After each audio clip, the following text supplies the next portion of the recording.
सभी मित्रों को नमस्कार। आज मैं आप सब लोगों के लिए लाया हूं महाभारत से जुड़ा एक अत्यंत ही महत्वपूर्ण प्रसंग। आप सभी लोग जानते हैं महाभारत के शुरू होने से पहले भगवान श्री कृष्ण शांति दूत के रूप में पांडवों की ओर से प्रस्ताव लेकर हस्तिनापुर गए और वहां जाकर उन्होंने प्रस्ताव रखा कि यदि दुर्योधन 5 गांव भी पांडवों को दे देता है, उस स्थिति में भी पांडवों की तरफ से किसी भी तरह का कोई युद्ध नहीं किया जाएगा और वह उसमें संतुष्ट रहेंगे। लेकिन मूर्ख दुर्योधन अपने घमंड में सारे प्रस्तावों को नकार देता है, साथ ही साथ भगवान श्री कृष्ण को बंदी बनाने का आदेश भी दे देता है। अब भला भगवान श्री कृष्ण को बंदी बनाना किसके लिए संभव था? दुर्योधन के सारे प्रयास विफल हो जाते हैं और भगवान श्री कृष्ण क्रोध में पूरी हस्तिनापुर सभा को संबोधित करते हुए कहते हैं, भगवान श्री कृष्ण ने क्या कहा सुनिएगा। सुन दुर्योधन, शांति नहीं अवरण होगा, जो होगा भीषण होगा। शांति नहीं अवरण होगा, जो होगा भीषण होगा। मैंने तो युद्ध को टाला था, एक समाधान निकाला था। अरे मैंने तो युद्ध को टाला था, एक समाधान निकाला था। धूर्तवन कुटिल भाव से तुमने द्वंद्व को पाला था। अब तो तुम्हारे जीवन का मृत्यु से वर्ण होगा। शांति नहीं अवरण होगा, जो होगा भीषण होगा। माधव ने आगे कहा, अरे दुर्योधन, बांध सके तो बांध मुझे, बांध सके तो बांध मुझे, लांग सके तो लांग मुझे। हंसा जहां तू थाप मार के, हंसा जहां तू थाप मार के, छोड़ेगी वही जांग तुझे। हस्तिनापुर का सूर्य अस्त,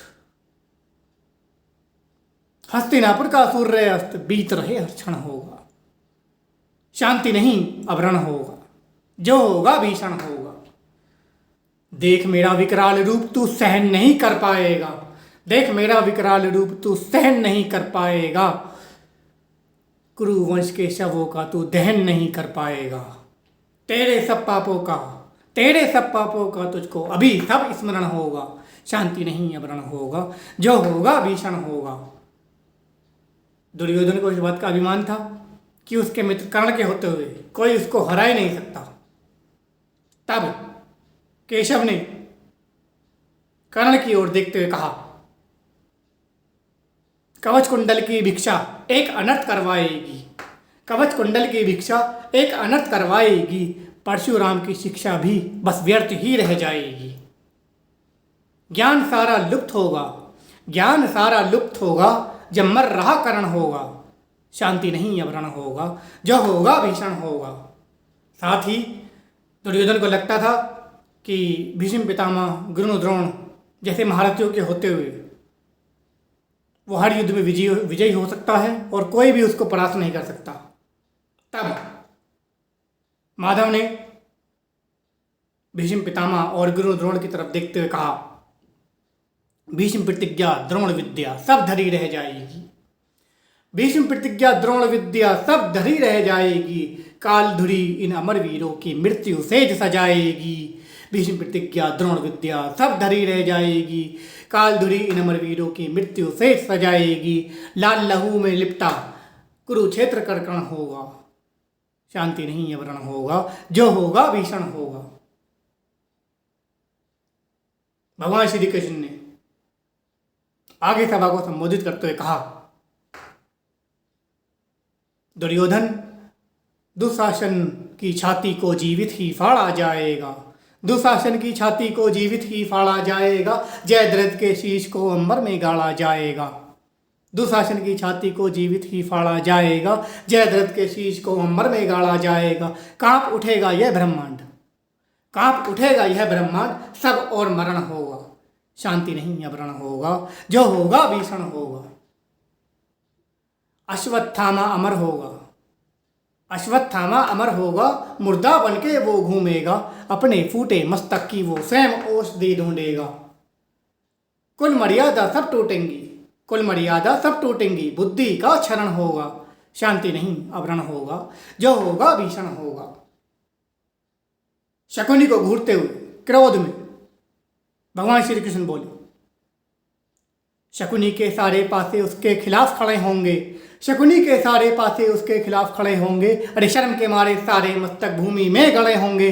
क्या द्रुपद क्या शल्य, क्या द्रुपद क्या शल्य, सबका ही तर्पण होगा। शांति नहीं अवरण होगा, जो होगा भीषण होगा। शांति नहीं अवरण होगा, जो होगा भीषण होगा। धृतराष्ट्र की ओर देखते हुए मधुसूदन कहते हैं, सतयुग द्वापर कलयुग में, सतयुग द्वापर कलयुग में मैं ही मैं त्रेता हूँ। सतयुग द्वापर कलयुग में मैं ही मैं त्रेता हूँ। ले धृतराष्ट्र तू देख सर्वनाश, ले धृतराष्ट्र तू देख सर्वनाश, मैं दिव्य दृष्टि देता हूँ। तेरे 100 पुत्रों का दमन नहीं, तेरे 100 पुत्रों का दमन नहीं, बड़ा क्रूर विध्वंस होगा। शांति नहीं अवरण होगा, जो होगा भीषण होगा। शांति नहीं अवरण होगा, जो होगा भीषण होगा। आशा करता हूँ मेरी ये रचना आप लोगों को पसंद आई होगी। महाभारत के संदर्भ में लिखी मेरी ये रचना ज़्यादा से ज़्यादा लोगों तक पहुँचाइए और मेरे साथ जुड़िए, ताकि ऐसी ही नई नई रचनाएं मैं आप लोगों के लिए लाता रहूं और आप लोगों का मनोरंजन करता रहूं। आप सभी मित्रों को मेरी तरफ से बहुत बहुत शुभकामनाएं और एक बार पुनः प्रणाम।